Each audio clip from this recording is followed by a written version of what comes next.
এই মিষ্টিটি খাওয়ার পরে মনে হবে যেন পৃথিবীর সেরা মিষ্টি খাচ্ছি। দারুণ স্বাদের পুর ভরা ক্ষীরের চপ, দেখতে যেমন সুন্দর হয় খেতে তার থেকে হাজার গুণ ভালো হয়। বাড়িতে বানিয়ে দেখতে পারেন, বানানো একেবারেই সহজ। সমস্ত রকম টিপস সমেত আজ আমি আপনাদের দারুণ স্বাদের নরম তুলতুলে রসালো ক্ষীরের চপ বানানো দেখাবো। এই মিষ্টিটা খেতে খুবই সুন্দর হয়। বাড়িতে বানালে কমেন্ট বক্সে জানাতে একেবারেই ভুলবেন না খেয়ে আপনাদের কেমন লাগলো। নমস্কার, আমি রুমি, আপনাদের সবাইকে আবারও একটা দারুণ স্বাদের মিষ্টির রেসিপিতে স্বাগত। তো চলুন বানানো শুরু করা যাক। প্রথমে একটা কড়াইকে গ্যাসের ওভেনের ওপরে বসিয়ে দিতে হবে। 1 কাপ জল নিয়েছিলাম, হাফ কাপের মতন গুঁড়ো দুধ দিয়ে দিলাম। লো ফ্লেমে খুব ভালো করে গুঁড়ো দুধ মিশিয়ে নিতে হবে। আর যদি ফ্লেমটা মিডিয়াম বা হাইতে থাকে তাহলে কিন্তু গুঁড়ো দুধ দলা পাকিয়ে যেতে পারে, তাই লো ফ্লেমে গুঁড়ো দুধ খুব ভালো করে মিশিয়ে নিতে হবে। এবার ফ্লেমটা মিডিয়াম টু হাইতে করে দিতে হবে আর খুব ভালো করে ফুটিয়ে দুধের মিশ্রণটাকে ঘন করতে হবে। আর এই সময় কয়েকটা আমি কেশর দিয়ে দেবো, এতে কালারটা খুব ভালো আসবে। প্রথমে কিন্তু ক্ষীরটা রেডি করা দেখাচ্ছি। আর ক্ষীরের মধ্যে 50 গ্রামের মতন চিনি দিয়ে দিলাম আর কয়েকটা কেশর দিয়ে দিলাম, এতে কালারটাও ভালো আসবে আর মিষ্টিটাও ঠিকঠাক থাকবে। সমস্ত কিছু ভালো করে মিশিয়ে নিতে হবে। এবার মিশ্রণটাকে ঘন করে ক্ষীরে পরিণত করতে হবে। যেহেতু আমি ক্ষীরের চপ বানাবো তাই পুরটা ক্ষীর দেবো, তাই ক্ষীরটাই প্রথমে আগে রেডি করে নিচ্ছি। আর এখানে আমি কেশর দিয়েছি, আপনারা চাইলে দিতেও পারেন, নাও দিতে পারেন, একেবারেই অপশনাল। কেশরটা দিলে কালারটা খুব ভালো আসে, তাই আমি দিয়েছিলাম। আপনারা দেখুন মিশ্রণটাকে বেশ নাড়াচাড়া করে ঘন করে নিয়েছিলাম। এইভাবে আরও 2-3 মিনিটের মতন নাড়াচাড়া করে একেবারে ঘন শুকনো করে নিতে হবে, যাতে কড়াই থেকে আলাদা হয়ে যায়। ঠিক এইভাবেই ক্ষীরটা রেডি করতে হবে, তাহলে খেতে অনেক বেশি ভালো লাগবে। মিষ্টির পুর একেবারেই রেডি। এবার এই ক্ষীরের পুরটাকে এক সাইডে রেখে দিলাম আর একটা মিক্সিং বোল নিয়েছি। একটা বড় সাইজের মিক্সিং বোল নিতে হবে। তার মধ্যে মেজারিং কাপের 1 কাপ দিয়ে দিলাম ময়দা, আর ওই মেজারিং কাপের 3 ভাগের 1 ভাগ দিয়েছি গুঁড়ো দুধ, হাফ চামচের মতন দিয়ে দিলাম বেকিং পাউডার, আর তার হাফ দিতে হবে বেকিং সোডা। 4 চামচের 4 ভাগের 1 ভাগ বেকিং সোডা।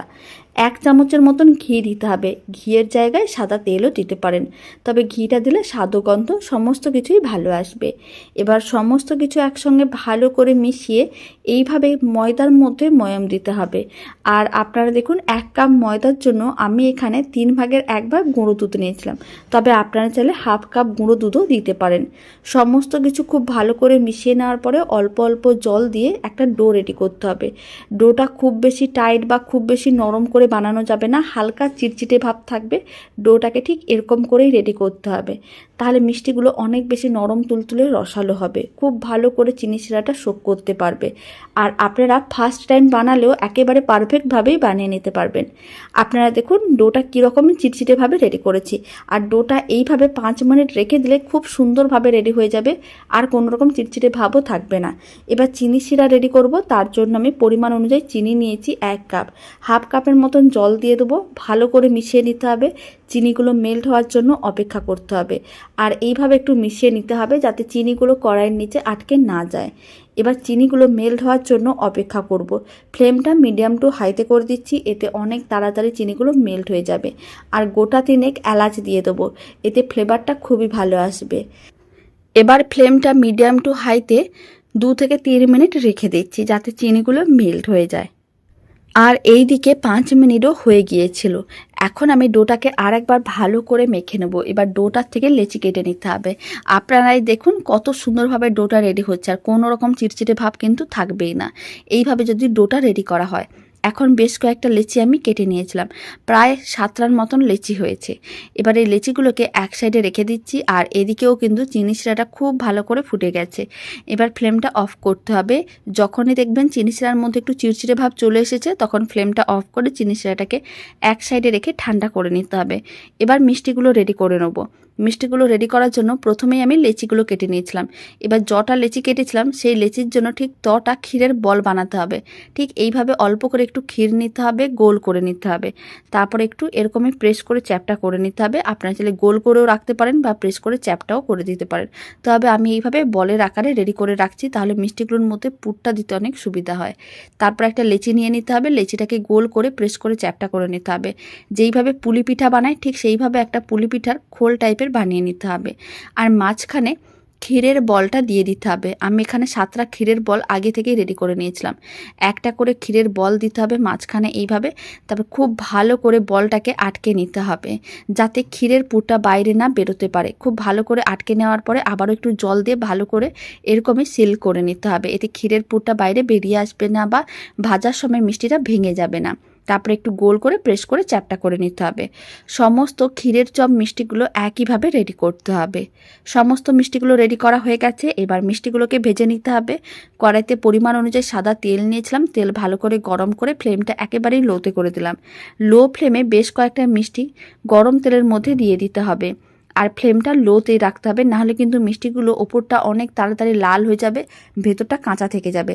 তাই লো ফ্লেমে সমস্ত মিষ্টিগুলো এক একটা করে দিয়ে দিতে হবে। তারপরে 2 মিনিট পরে এইভাবে একটু উল্টে পাল্টে দিতে হবে। যখনই দুদিকই হালকা লাল করে ভাজা হয়ে যাবে, তারপরে ফ্লেমটা মিডিয়ামে রেখে মিষ্টিগুলোকে উল্টে পাল্টে বেশ লাল করে ভেজে নিতে হবে। এতে মিষ্টিগুলো দেখতে যেমন সুন্দর লাগবে, খুব সুন্দরভাবে রেডি হবে। এত সুন্দরভাবে রেডি হবে, এই মিষ্টি একবার বাড়িতে বানিয়ে খেলে দোকানে কিনে খাওয়ার প্রয়োজনও পড়বে না। উল্টে পাল্টে মিষ্টিগুলোকে বেশ লাল লাল করে ভেজে নিয়েছিলাম। মোটামুটি 10 মিনিটের মতন সময়ের প্রয়োজন পড়েছিল। আপনারা দেখুন মিষ্টিগুলো খুব সুন্দরভাবে রেডি হয়ে গেছে। এবার মিষ্টিগুলোকে তুলে যে কোনো একটা প্লেটের মধ্যে নিয়ে নিতে হবে বা একটা যে কোনো বোলের মধ্যে নিয়ে নিতে হবে। আর আগে থেকে আমি চিনি শিরাটা রেডি করে নিয়েছিলাম। এই ভেজে নেওয়া গরম গরম মিষ্টিগুলোকে একেবারে চিনি শিরার মধ্যে দিয়ে দিতে হবে। তারপরে কিন্তু মিষ্টিগুলো খুব ভালো করে চিনি শিরাটা সোক করে নেবে আর অনেক বেশি নরম তুলতুলে হয়ে যাবে। এখন মিষ্টিগুলো হালকা মনে হবে, কিন্তু এইভাবে 1 ঘন্টার মতন চিনি শিরার মধ্যে রেখে দেবেন, তাহলেই দেখবেন মিষ্টিগুলো ভালো করে চিনি শিরাটা সোক করে নেবে আর বেশ ভারী হয়ে যাবে। তার মানে বুঝে নিতে হবে মিষ্টিগুলো একেবারেই রেডি। 1 ঘন্টা হয়ে গেছে। এবার মিষ্টিগুলো তুলে চেক করে নিলাম। মিষ্টিগুলো বেশ ভারী হয়ে গেছে আর বেশ নরম তুলতুলে হয়েছে। খেতে ভীষণ ভালো হয়। আর এই ক্ষীরের চপ মিষ্টি একবার খেলে এর স্বাদ কোনো দিনও ভুলতে পারবেন না। এখন একটা মিষ্টি কেটেও দেখাচ্ছি।